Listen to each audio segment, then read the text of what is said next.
We are just under a week away from the start of the Volleyball Nations League, so it is time for the 2026 Women's Volleyball Nations League preview. Over the course of the next 2 months, 18 of the best men's and 18 of the best women's teams will be competing all around the world for VNL supremacy. Now, if you're new to the world of volleyball, the VNL has teams playing 12 matches over the course of 3 different weeks. And there's 18 teams in the tournament. So that means 6 teams will be headed to a location every single week. And we have 3 different locations around the world for all 3 weeks of the competition. The competition also alternates between men and women. So first week will be women and the second week will be men to give a little bit of time between competitions for each team to rest up and also travel to the next spot. And because the women are starting first, we are starting with the women. So starting on June 3rd to 7th, the 3 host sites will be Quebec City, Canada, Brasilia, Brazil, and Nanjing, China. It's actually the exact same 3 countries we had in week 1 of last year, but 3 different cities. In week 2, June 17th to the 21st, we'll be headed to Ankara, Turkey, Pasig City, Philippines, and Bangkok, Thailand. And I know on the graphic in front of you, it says TBD for those last 2, but I promise that's where we'll be headed.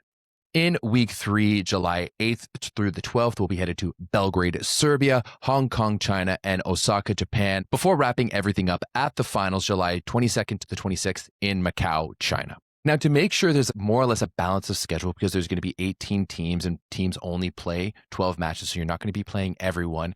There's actually 3 different groups of teams. So every location, your team will be playing a team from Group 1, a team from Group 2, and a team from Group 3. In Group 1, it is Italy, Brazil, Turkey, Poland, China, and Japan, so the top 6 teams in the world. In Group 2, you have USA, Netherlands, Serbia, Canada, Dominican Republic, and Germany. Then finally, in Group 3, you have Belgium, Thailand, Czechia, France, Bulgaria, and Ukraine. So it doesn't matter what pot you're in, every single week you're going to be playing a team from each of those groups.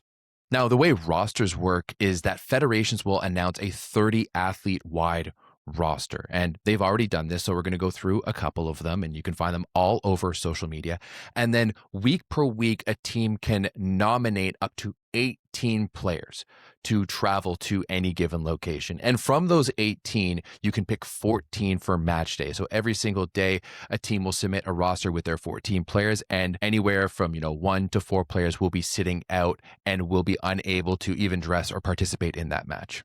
Now, the 2026 VNL is going to be pretty important because 2026 is the start of the Olympic qualifying window. And it doesn't happen specifically at the VNL. That'll happen later on in the summer at the Continental Championships.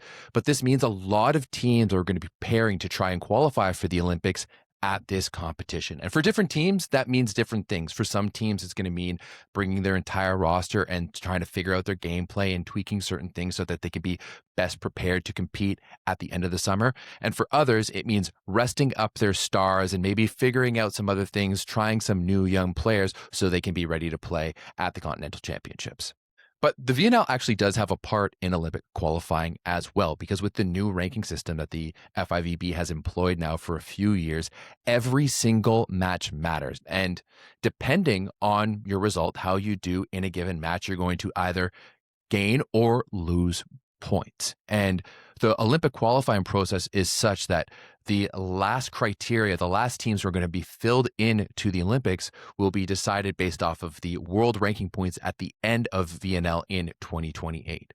So even though we're still 3 VNLs away from the Olympics, what happens now this year could potentially impact what goes down and who goes to the Olympics in 2028.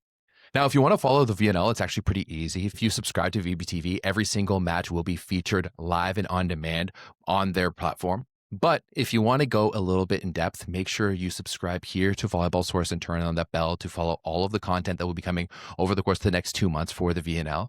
And I also highly encourage you to come join us at the Volleyball Source Discord. It is hands down the best online volleyball community in the world. And we've got people in our Discord from literally all around the world. We've got a number of the commentators who come in and join and will ask questions for their prep. Shout out to Key Michael. I know you're watching this, doing your prep right now. You're a beauty. And then finally, if you've been a fan of my watch alongs throughout the year here on YouTube, make sure you follow me over on That Volleyball Guy on Twitch with as much content as is going to be going on throughout the VNL. I'm going to keep all of the watch alongs for Twitch and all of the videos here on YouTube, except for maybe the finals and stuff like that. But if you want to join in for the watch along, just with some banter, some stat analysis, just general good time, come follow me over on Twitch.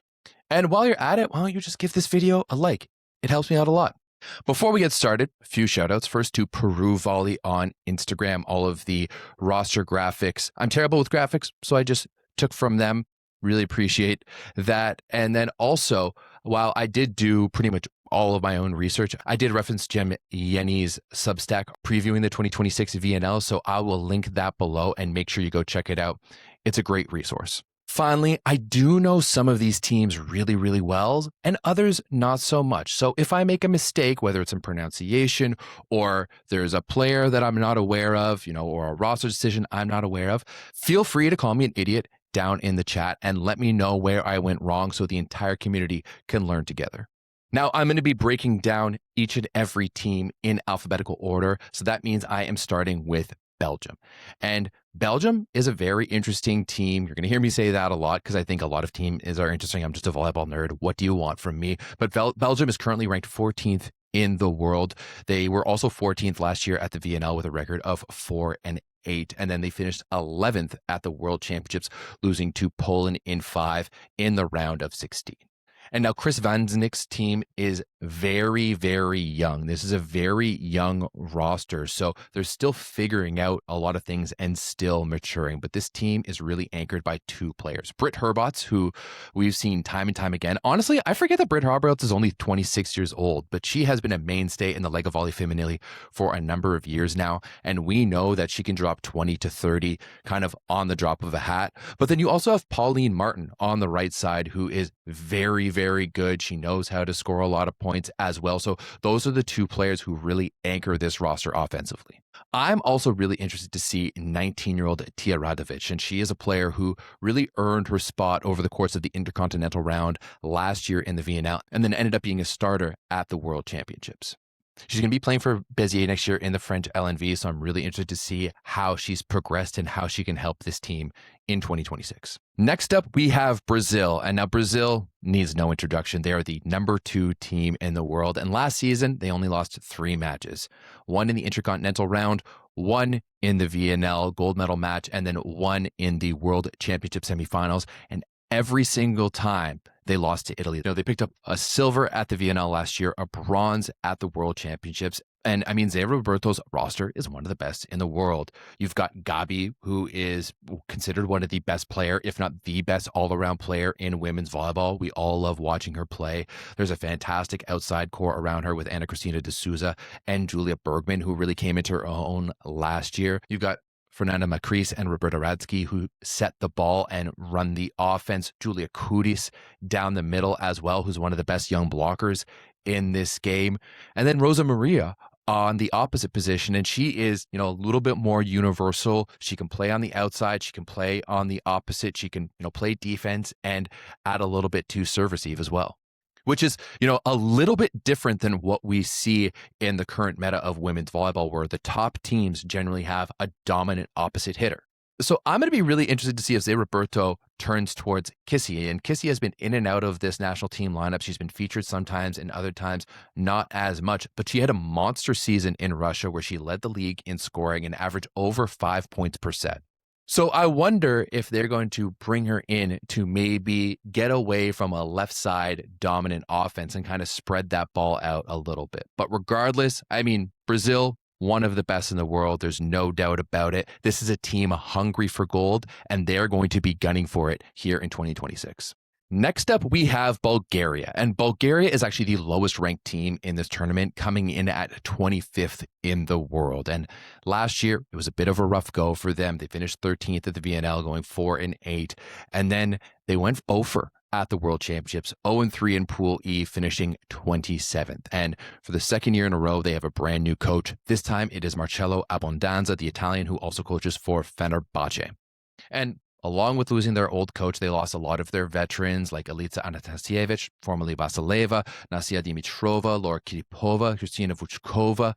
the list kind of goes on and on. And with Abondanza coming in, I don't really know how I feel about that. I've seen how Abondanza is with a younger roster when he coached here in Canada, and it's not great. He is very intense. But on the other side, maybe his intensity might match the Bulgarian ethos.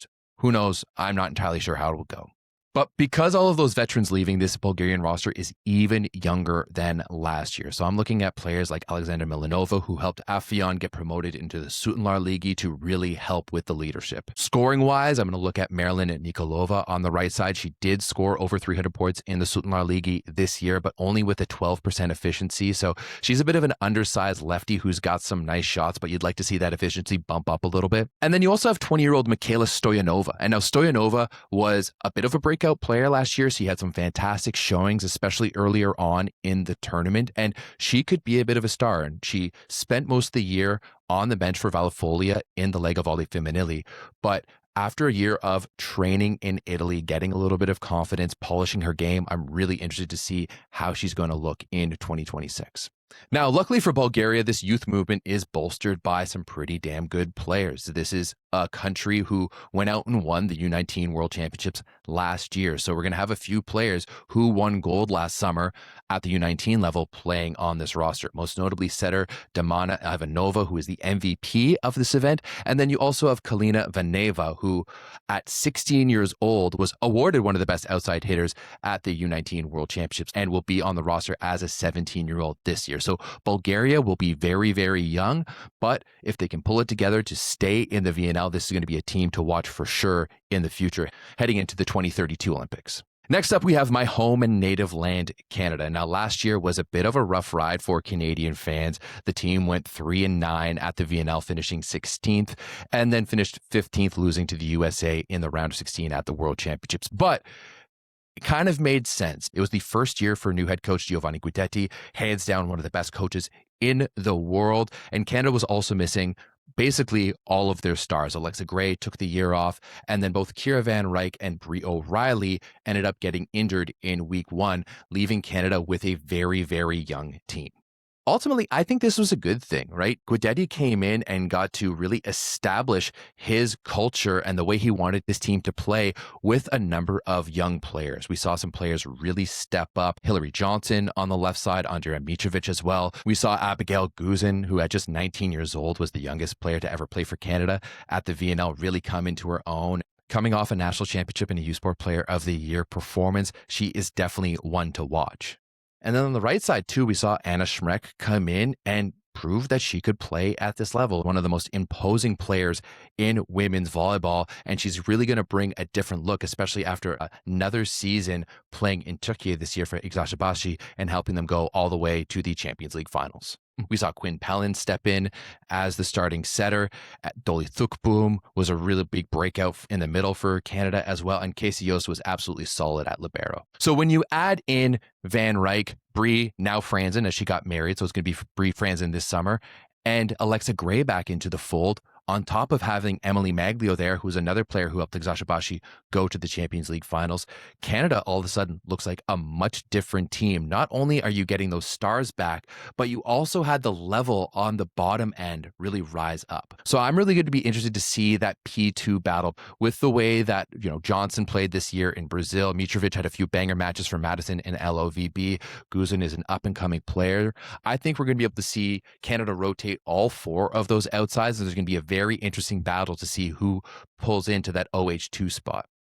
And then similarly down the middle, of course, you got Emily Maglio, who's going to be that number one option. But with Dolly Thukboom having played in Italy this year and Jazz White being a pretty big contributor for Houston in an LOVB championship, there's going to be some big competition for that M2 spot for Team Canada. Quinn Pellin will be able to relieve Brie Franzen at some times, and Anna Schmreck is going to be able to relieve Kira Van Ryk. So it looks like it's going to be a much more steady Team Canada roster with a lot more players getting minutes, but also a much more successful year in the VNL where they can potentially push to make the playoffs. Next up, we have 6th ranked in the world, China. And the Chinese team surprised a lot of teams last year. They finished 5th in the VNL last year, losing to Poland in the quarterfinals. And they also finished 9th at the World Championships, losing to France in the round of 16. And they lost, a lot of their starters from Paris in 2024. And honestly, I thought they're going to be a lot worse. But instead, they had the young duo of Wu Minjae and Yushuan Zhuang come in, who were 1st and 3rd, respectively, in scoring last year in the VNL.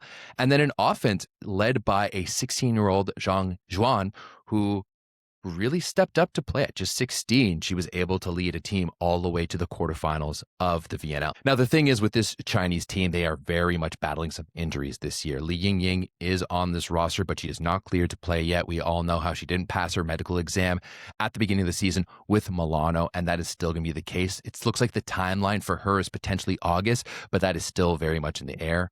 And then more recently, Wu Minjae suffered a knee injury in practice getting ready for the VNL, and she will be out for the entirety of it. And we don't know if she's going to be available for the Asian Championships later on this summer. So that is a huge blow for a player who was nominated the best outside hitter in the Chinese league this year. But luckily, China still has a lot of depth. You still have Yushan Zhang, who is going to be one of their go-to outside hitters, but then also keep an eye out for 19-year-old Li Chenxuan, who alongside Wu Minjae was the other best outside hitter in the Chinese league this year at just 19 years old. And from what I'm hearing, it was actually supposed to be Wu and Li who are the starters for this team this summer. Speaking of that depth, it does sound like China is planning to rotate players quite a bit more. I think they're starting to take a lot of these injuries to heart, and they're going to try not to work their players as hard and get some rotations in.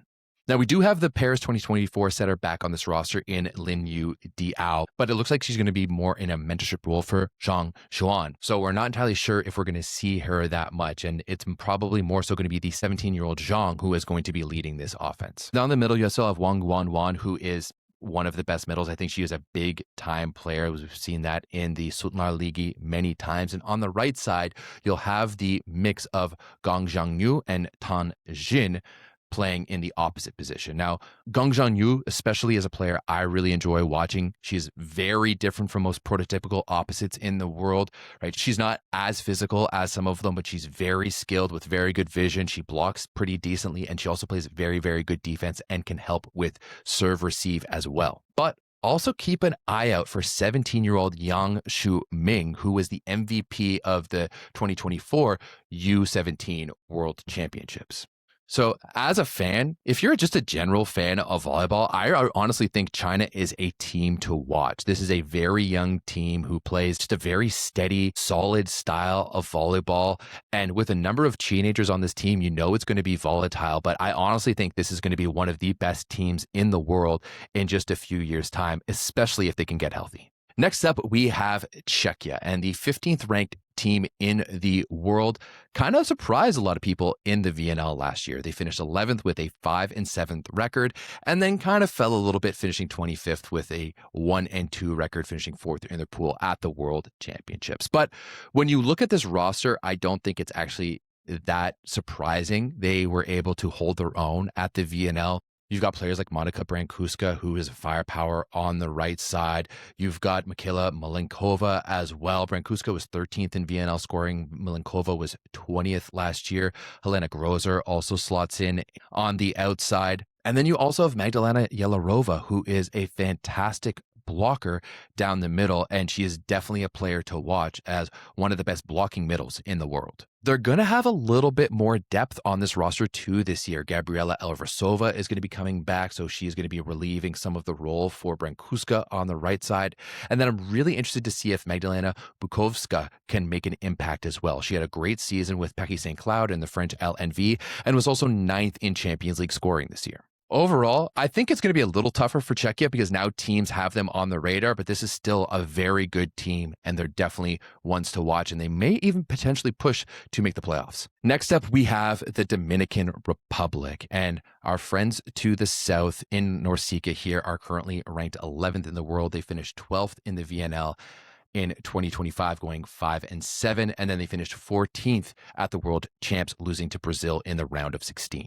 Now, Marco Kwiek has pretty much his entire Paris roster back, other than Bethania de la Cruz, who unfortunately retired. You've got the Martinez sisters with Braylon on the outside and Janiri down the middle. You have Gayla Gonzalez as the opposite. You have Isabella Pena on the outside as well. Brenda Castillo, one of the best, if not the best libero in the world, is back on this roster. And then you also have Nievierka Marte, who is actually superwoman. Last year, we saw her visibly pregnant setting in the VNL.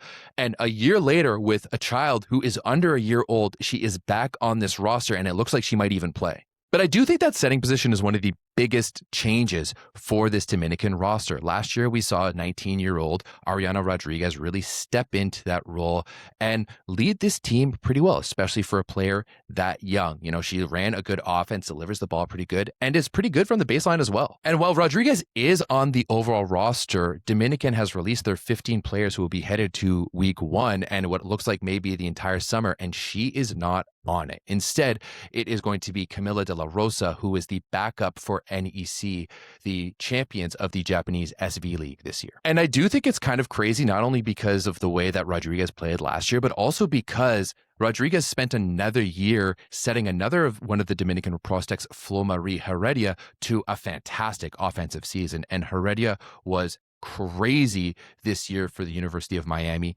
in Florida. She ended up being an AVCA All-American in 2025. She got drafted to the LNV for Columbus. And while she did come in off the bench and only featured in a few matches, when she did come in off the bench, she averaged 4.3 points per set. So this is a girl who knows how to score, and she fits in really, really well with the aggressively offensive system Dominican runs. Past that, you have Braylon Martinez and Gaia Gonzalez, who are coming off a fantastic season in Russia. They led Dinamo Kazan to the championship, both of them leading the teams and scoring with over 400 points. And then, I mean, once again, you have Brenda Castillo, who is the best libero in the world. She is a treat to watch. If you have a chance to go watch her play in person, I absolutely guarantee you will not regret it. Next up, we have France, and the 13th ranked team in the world was definitely one of the biggest surprises in 2025. They went from a 2-10 record at the VNL in 2024 to a 5-7 record and a 9th place finish in 2025.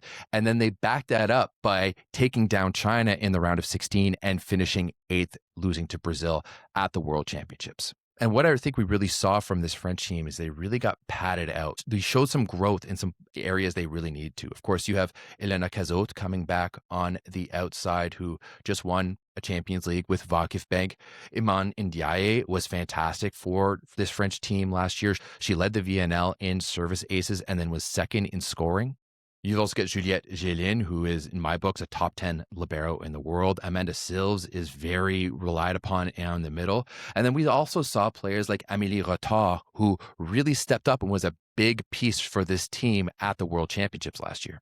And then they have a little bit of depth as well, too. You've got 22-year-old Halimatu Ba, who played for Chieri and saw a little bit of action in Italy this year. So I do think it's going to get a little more difficult for France because there's going to have a bit bigger of a target on their back. However, I think this is a roster that is equipped to handle that pressure. Next up, I have Germany, and Germany is currently the 10th ranked team in the world. They finished 7th at the 2025 VNL and then finished 12th at the World Championships, matching up with Italy, unfortunately, in the round of 16. And unfortunately, that bad luck continues for Germany as there is going to be a number of players out for this competition. Pia Kostner, one of their starting setters, had just got thumb surgery. She is going to be out at least for the VNL. You got Lena Stigrot, who's going to be taking off the VNL. She was the 6th best scorer in the Japanese SV League this year. And then you also have Anna Pagani, who is their starting libero. And she tore her Achilles in January playing in League One in the United States. So that's going to be a big blow for this German team. And Germany is interesting. They're a little bit of an unbalanced team. You've got a lot of talent on the outside. They're very solid down the middle, but then they're a little bit weaker on the right side of the court. So on the left side, they're going to be led by Lena Alsmeyer and Hannah Orthman, two very good talents who can carry the load and play at that top level.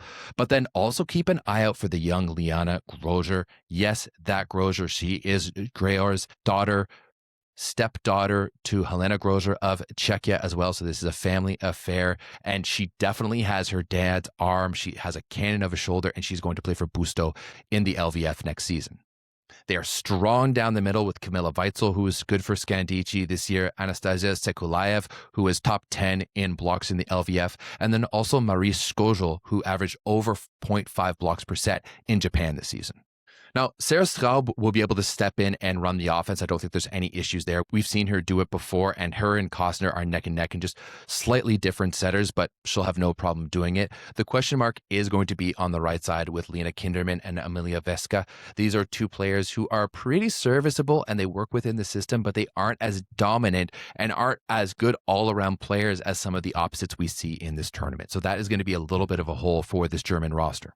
Next up, we have the undisputed number one team in the world, Italy. And Italy has been on a tear as of late. They have won every major competition over the past 2 years. They've won back-to-back VNLs. They won the 2024 Paris Olympics, and they won the 2025 World Championships.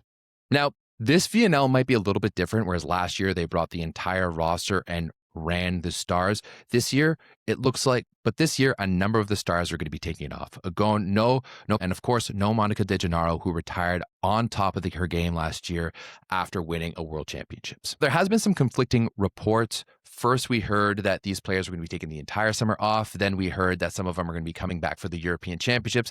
And then there's been some reports that maybe they come back for the finals or maybe even for week 3. Now, Agonu, Oro, Silla, and Danesi are all on this roster. So there is that possibility, but there may be a possibility we don't see them at all. And without the stars, that means Italy and Julio Velasco are going to be able to try some things out. And most notably, they're going to be trying out Katarina Antropova. Yes, that Antropova, one of the best opposites in the world, on the left side. I've already done a breakdown of this team on this very channel. So if you haven't watched that yet, make sure to go check that out if you're interested. But, the long short of it is, that is a terrifying idea to have potentially Egonu and Antropova on the court at the same time.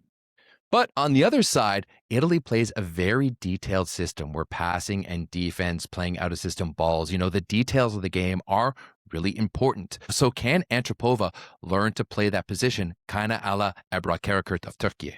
But past that, this is Italy. They're so stacked. They've got so many different players. On the left side, we're looking at players like Stella Nervini, who really grew into her own last year in the VNL and then had a breakout year in the LVF. Gaia Giovannini, who we saw throughout the World Championships as well. She's more of a serve-receive specialist, so that might go work really, really well with Antropova, one of them to hit, one of them to pass the ball. And then also Loveth Omarui, who, in my opinion, had her best season ever in the Lega Volley Femminile. Down the middle, Sarah Farr will be coming back, and you've also got veterans like Linda Nwakalor. But then also, I would keep an eye out for 20-year-old Linda Manfredini, who is top 5 in blocks in the LVF this year, and she's definitely a young player to watch at this Volleyball Nations League. And with Noah Gornu and Antropova moving to the outside, that means there's some big holes to fill in the opposite position. Luckily, you have Josephine Oboso, who was big this year for Busto and was one of the best scorers in the LVF. You've also got Binto Diop, who is also another top 10 scorer in the LVF this season.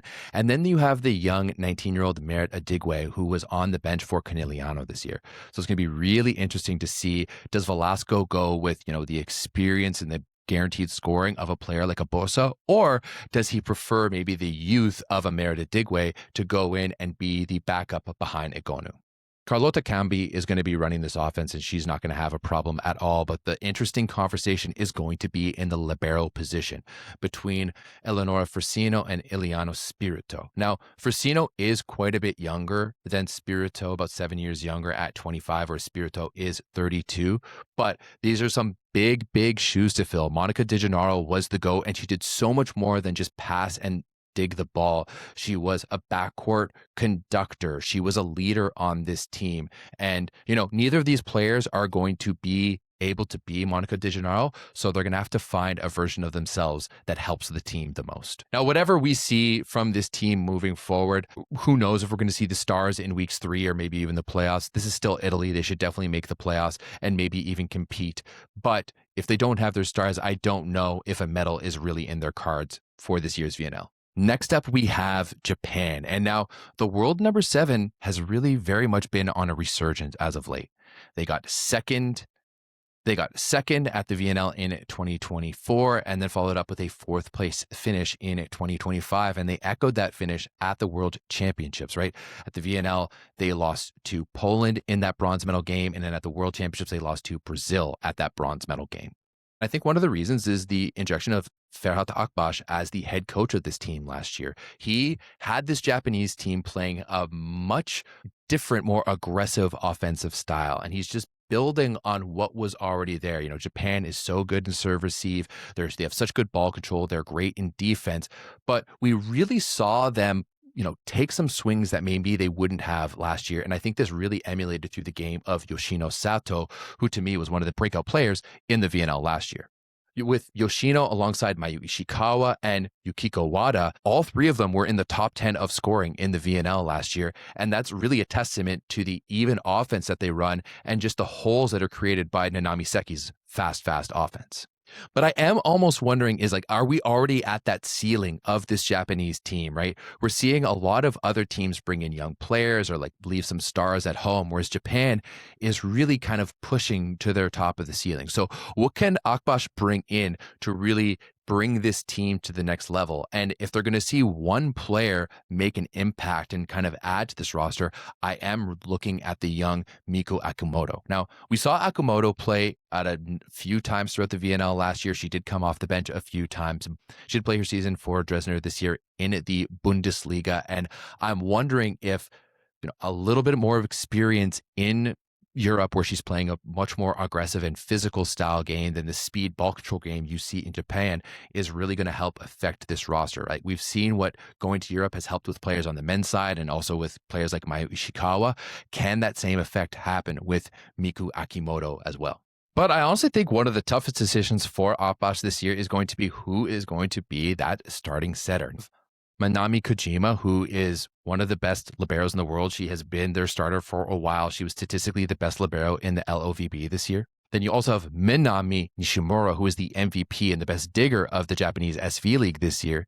And then, as always, you have Satomi Fukudome, who is another fantastic libero. I mean, any three of these players, any team in the world would love to have. And Akbaş just has to choose one and a max two on the roster. So that will be a very difficult decision. I'm expecting to see Japan back in the fold in the playoffs for sure, and I'd love to see them try to push for a medal once again. Next up, we have the 8th ranked team in the world, the Netherlands. And the Netherlands had a bit of an up and down VNL last year, going 5-8 and finishing 10th, but they made it up at the World Championships where they finished 6th, losing to Japan in the quarterfinals.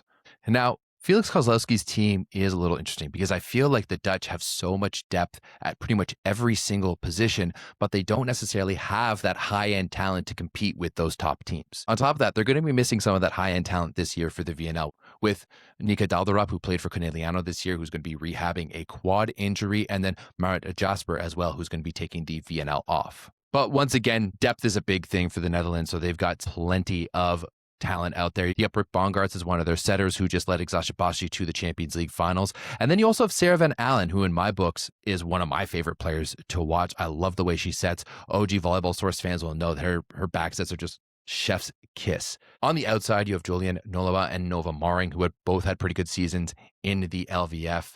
And you've also got Elena Cook and Iris Vos, who saw some playing time as well. Down the middle, you have Indy Byans and Ellen Timmerman, so they're solid there too. But the biggest hole, much like Germany, is going to be on the right side. Now, they switched a lot last year between Alice Dambrink and Nicole van der Vosse. Dambrink ended up being the starter for the World Championships, but I'm expecting both of those to be used interchangeably as well this season. Next on the list is Poland, and the current number 4 team in the world loves the VNL. They have won 3 straight bronze medals at this competition, which is great because they can't get past the quarterfinals at any of the other major competitions. They finished 3rd at the VNL last year and then 7th at the World Champs, where they matched up with Italy in the quarterfinals. Now, Stefano Lavarini's squad has seen a couple of unfortunate retirements from the national team as of late. You saw the retirement of legendary setter Aja Voloj after the 2024 Paris Olympics. And then more recently, we saw Agnieszka Korneluk, Lethal Barbie, fan favorite and a fantastic middle, one of the best middles in the world, calling it quits after her season with Fenerbahce this year.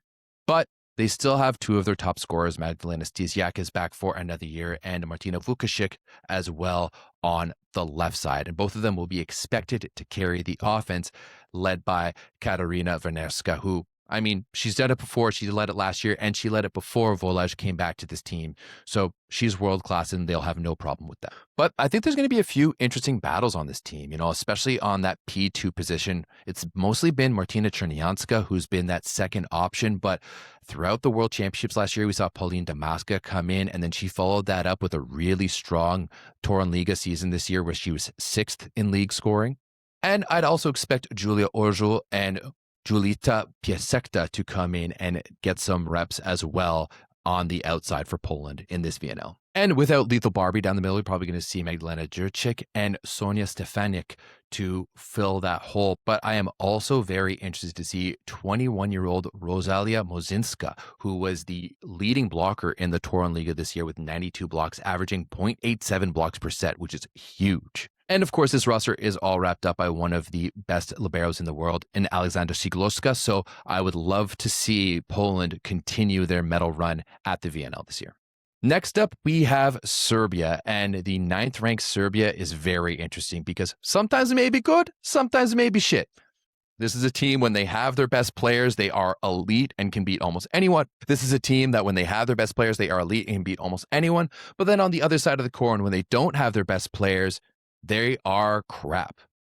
And we saw that last year in the VNL where they started this competition 0-8, including laying an egg at home in Belgrade in week 2. And unfortunately for Terzic, this is going to be another bumpy VNL. While Maja Ojanovic is on this roster, she won't be playing in the VNL. She won't be playing until the European Championships this year. And while Tijana Boskovic is here as well, she won't be featured until at least week 3 when they host at home in Belgrade. And then you also have the loss of Katarina Dangubic, who got injured in the Champions League semifinals this year. And she was a very serviceable player for this Serbian team throughout the VNL last year. So she is going to be a big loss.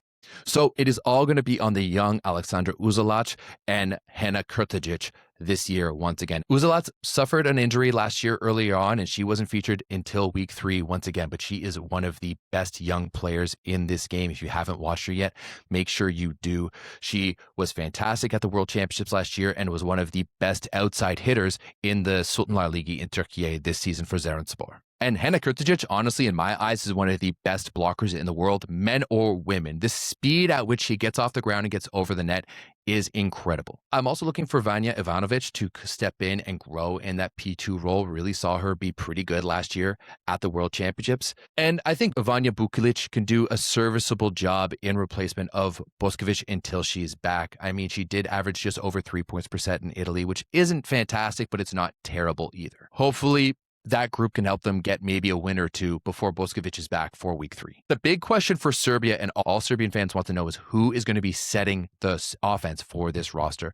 Mirkovic was a bit of a disaster last year. That's why they brought back Ojanovic. And I don't think a lot of Serbian fans want to see her run it again. I'm not going to really pretend to know the ins and outs of Serbian volleyball, but I do have my eye on 25-year-old Rado Perovic, who had a pretty decent season in Russia this year. And I mean, she's the youngest on those rosters. She was starting in Russia, so maybe she is worth giving a look at the VNL this year for Terzic. And with no Tijana Boskovic over the course of the first 2 weeks, I don't think Serbia is going to be in a spot to be able to push for the finals, but who knows?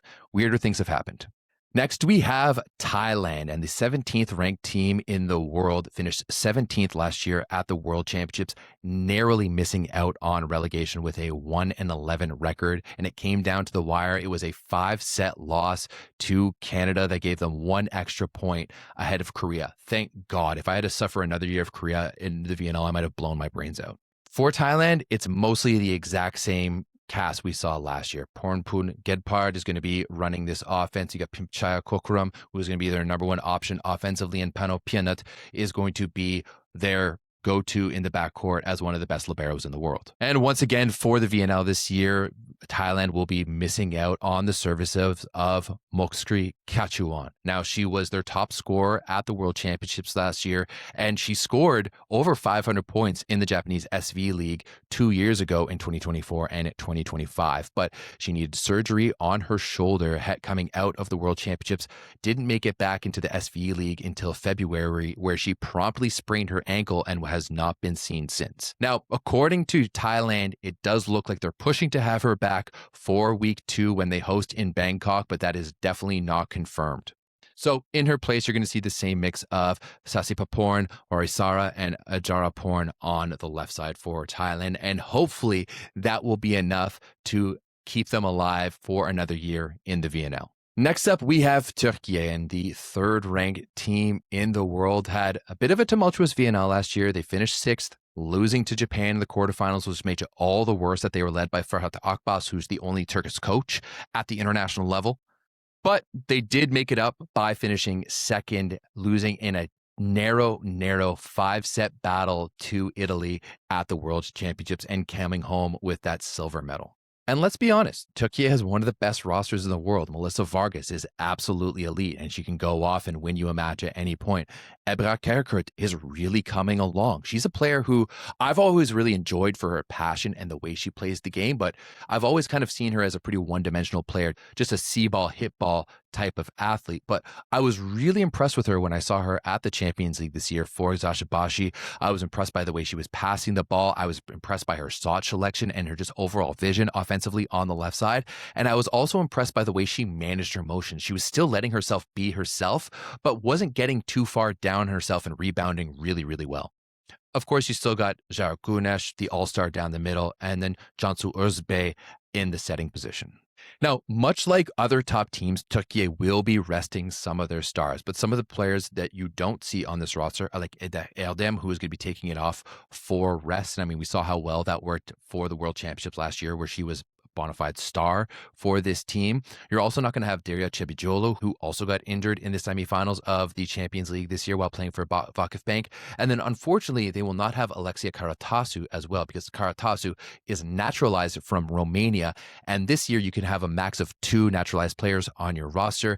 And Santarelli, hands down one of the best coaches in the world, decided to go with Melissa Vargas, and then Sinead Jack Casal down the middle, which honestly, I think that's a good idea. I love watching Jack Casal's play. She's very, very passionate, and it's unfortunate that it leaves Karatasu on the outside looking in. But even without the stars, I mean, this Turkey team is loaded. You still have Hande Baladin, Ilkin Aydin, Yaprak Erket, Sahilia Shaheen on the outside. You've got Sinead Jack Casal, as I mentioned, Carmen Aksoy, and then the Vakifbank duo of Deniz Uyanik and Berkabusa Ojdin down the middle. And then you've also got a couple of younger kids. And with no Vargas and no Karatasu, that means there is a hole, especially in that 0-2 position on the right side. So they're going to be looking to the 20-year-old Baron Yasilmak and the 19-year-old Defne Basyolku. I apologize if I didn't pronounce that properly, who both kind of started on the bench for their teams and then earned that starting spot as the year went on. So it's going to be a really interesting battle to see which two of those athletes can really push and win a spot on the roster moving forward to the finals and the European Championships. As long as Turkey qualifies for the finals, they have a chance to win a medal and maybe revenge last year just a little bit. And honestly, I think they should. This roster, even without Vargas, is still very, very strong. Once they get like Vargas and Kakakurt back, this is going to be a very, very good team. And who knows? I wouldn't be surprised if we saw those players play in week 2 in Ankara as well. Turkey hasn't really won anything since 2023. And you know this team is hungry. You know Daniele Santarelli is hungry to win a medal and to win a gold, especially after the way they lost the World Championships last season. Now, our penultimate team on this list is Ukraine, and the 16th ranked team in the world is brand new to this competition. They were promoted last year through the world rankings, but I mean, look at it. At 16, they're already ranked higher than some other teams in this competition. Now, they did finish third in their pool and did not qualify for the knockout round at the World Championships and finished 17th overall. I'm not going to sit here and tell you I've watched a ton of Jakub Glushak's roster, right? I haven't seen Ukraine play other than a few glances at the World Championships last year. And unlike their men's team, they don't have a lot of stars playing in the top leagues of the world for me to really watch. But if I had to point out a few players, I'd look at Diana Milushkina down the middle. She actually led the world champs last year in blocks per set, averaging 1.36 blocks per set. And I know that's in just a small sample size of 3 matches, but that's absolutely ridiculous.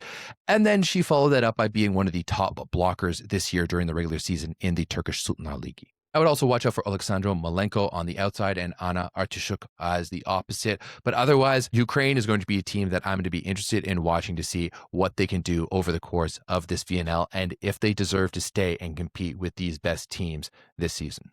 And finally, we're going to be finishing things off with the United States of America, who dropped down quite a bit all the way to 7th last season. And they finished 8th at the VNL, losing to Italy in the quarterfinals, and then finished 5th at the World Championships, losing to Turkey in the quarters as well. And that drop is pretty explanatory. Not only did you move on from a number of the Olympians, a lot of them who are still available, took the summer off, but you also moved on from the absolute goat of goats in Karch Karai as your head coach, who led them to 4 straight Olympic medals, to Eric Sullivan. And last year was a learning year where we just did see like Jordan Poulter and Avery Skinner come back for the playoffs of the VNL and the World Championships, but still it didn't push the needle that much for this team. Now, this year, the United States is taking a clear step forward. You're bringing back Olympians and go-to players like Jordan Thompson. You're seeing Chiaka Obogu come back in the middle. Misha Hancock is coming back in the setter position as well. You still have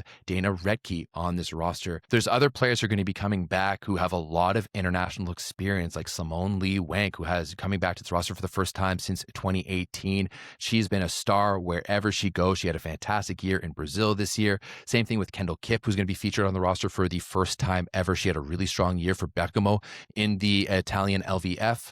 You've got Kara Halak, or formerly Kara Bajama, who has won Champions Leagues with Vakif Bank before.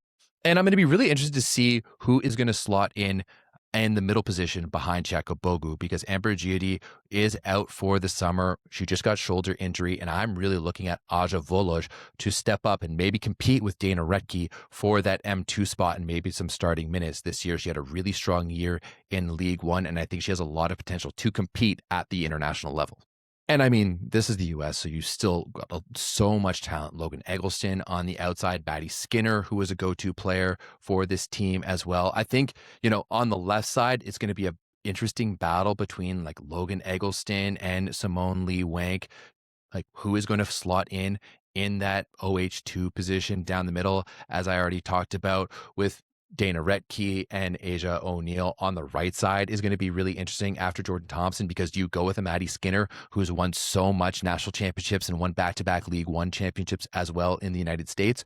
Do you go with a maybe more experienced Steph Samity, who's been a top 5 scorer in Japan for the past couple of years and was one of their more efficient hitters when she came off the bench last year? Or do you go with a Kendall Kipp, who's a little bit unknown to this roster, but just had a very, very good season in Italy? And then the libero position, I think, is going to be very, very interesting as well, because last year, Morgan Hentz got a lot of reps. So did Lexi Rodriguez. But then you've also got Alana Scott, who had a fantastic year in the MLV as well. And all 3 of them are around the same age. They're all competing more or less at the same level. And I know the libero position is a hot topic in the United States. So if you want to see a bit more of a breakdown, I did do a full video on the U.S. women's roster. You can check that out on my channel. And I also did a podcast with Kanan, a social media superstar who knows the U.S. system very, very well, who has links in LOVB and the MLV as well. So go check out both of those 2 pieces of content if you want a bit bigger of a breakdown for this United States women's team.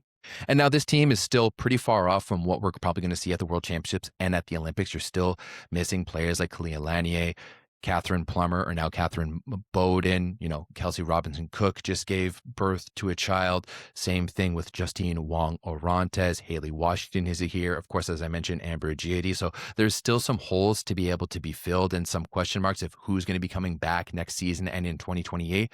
But this team is a lot closer this year than it was last year. And there's no doubt in my mind this team is going to be making the playoffs, and they could even push to win a medal this year at the VNL. And that is my preview of the 2026 Women's Volleyball Nations League. Now, what do you think? Do you agree? Do you disagree? Let me know down in the chat. Also, let me know who you think is going to win, who do you think is going to be the breakout team, and also who you think is going to be relegated.